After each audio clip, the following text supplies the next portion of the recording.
इंसान तेरे ऊपर वो घड़ी भी आने वाली है, वो वक्त भी आने वाला है जब सांस इस हंसली में अटक जाएगा।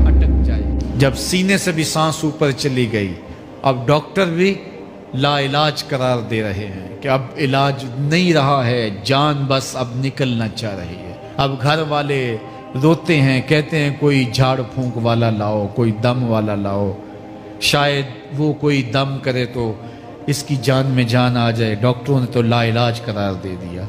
अल्लाह फरमाता है ये तो झाड़ फूंक वाले को ढूंढ रहे हैं, लेकिन जिसकी सांस यहाँ अटकी है वो समझ गया है अब मौत आ गई है, उसको यकीन हो गया है कि अब मौत के लम्हे आ गए हैं, अब मैं बच नहीं पाऊंगा, अब आंखें ताड़े लगी हुई हैं। अल्लाह वो मंजर बयान करता है, साहेब ये वक्त आने वाला है जब दोनों अंगूठे बांध दिए जाएंगे, जब नाक में रुई ठोंस दी जाएगी, जब चिट्टे लिबास में कफन दिया जाएगा, जब गस्साल के सामने बेबस पड़े होंगे।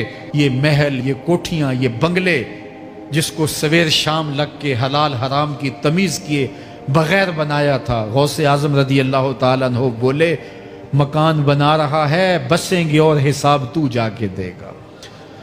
और ये तो एक रात भी तुझे उस घर के अंदर नहीं रखेंगे कि चलो एक रात मेहमान रख लें। कहते हैं नहीं नहीं, मेहमानों ने भी जाना है तो जल्दी करो, इसको सुपुर्द कराओ। वो तो तेरा लिबास भी फाड़ के उतारेंगे, खुद गुस्ल देने के लिए तैयार भी नहीं है। तुझसे खौफ आने लगा है, जांदी वारी डरोना बने होते, हाथ ना लांदे डर दे, जिन्ना लई तू पाप कमाए आज किथे नहीं तेरे कर। आज तो वो तेरे साथ तुझे गुस्ल देने के लिए आमादा नहीं है। औला लका फौला सुम्मा औला लका फौला, तेरी खराबी आ पहुंची, हाँ तेरी खराबी आ पहुंची। अयहसबुल इंसान व युतरका सुदा, इंसान दुनिया में ये गुमान करता है उसको सुदा छोड़ दिया जाएगा।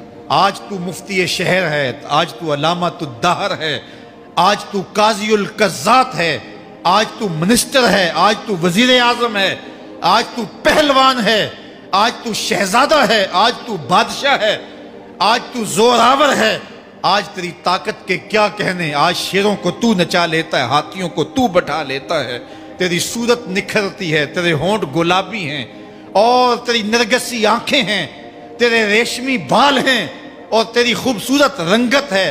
तू चाल चलता है तो लगता है कयामत चल रही है। तेरा कदे राना जो है वो सनोबर को शर्माता है। तेरी गुफ्तार के तंतने हैं। जिसने इतनी खूबसूरत शक्ल माँ के रहम में बनाई, क्या वो हड्डियों को जोड़ के दोबारा इंसान नहीं बना सकता? वो दोबारा इंसान बनाएगा और फिर तुझे अपने हुजूर खड़ा करेगा। और एक हदीस में आता है, अल्लाह बंदे को अपने हुजूर खड़ा करने के बाद अपने सामने से हटने नहीं देगा जब तक 5 सवाल नहीं पूछ लेगा। अन उम्रे ही फीमा अफना हो, उसकी उम्र के बारे में पूछेगा कहाँ जाया की। उसकी जवानी के बारे में पूछा जाएगा, जवानी कहाँ गुजार के आया है। मजनू तो नहीं बना रहा, ख्वाहिशात का असीर तो नहीं हो गया, दीवानों की तरह जिंदगी तो नहीं गुजार के आ गया। तेरी जवानी किसी चौक में तो नहीं गुजरी, तेरी जवानी आवारगी में तो नहीं गुजरी, सारी सारी रात सोशल मीडिया के ऊपर गंदगी और गलास्तें तो नहीं देखता रहा।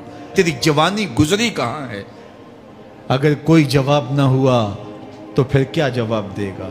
और वो कितना खुश नसीब होगा जो कहेगा, मालिक मेरी जवानी सजदों में गुजरी, मेरी जवानी कयाम में गुजरी, मेरी जवानी रुकू में गुजरी। जवानों, अपनी जिंदगी को मालिक की दहलीज पे ले आओ। जवानी वही है जो मालिक की चौखट पे गुजरे। अपने दिल का ताल्लुक जोड़ो। इश्क करना है तो फिर आमना के लाल से करो, मोहब्बत का रिश्ता उनसे जोड़ो, ताल्लुक का रब्त उनसे कायम करो, जवानी को दीन की राह पे डालो। अल्लाह अकबर। सुनो मेरे हुजूर का फरमान, आना हबीबुल्लाह, मैं अल्लाह का हबीब हूँ। फिर फरमाया अश्शाबुत्ताइबु हबीबुल्लाह, जो जवान जवानी में तौबा करे वो भी अल्लाह का हबीब है। आओ अल्लाह के हबीब बन जाओ। जब आप अपनी सारी जिंदगी अल्लाह के नाम कर देंगे तो फिर वो पूरी कायनात तुम्हारे नाम कर देगी।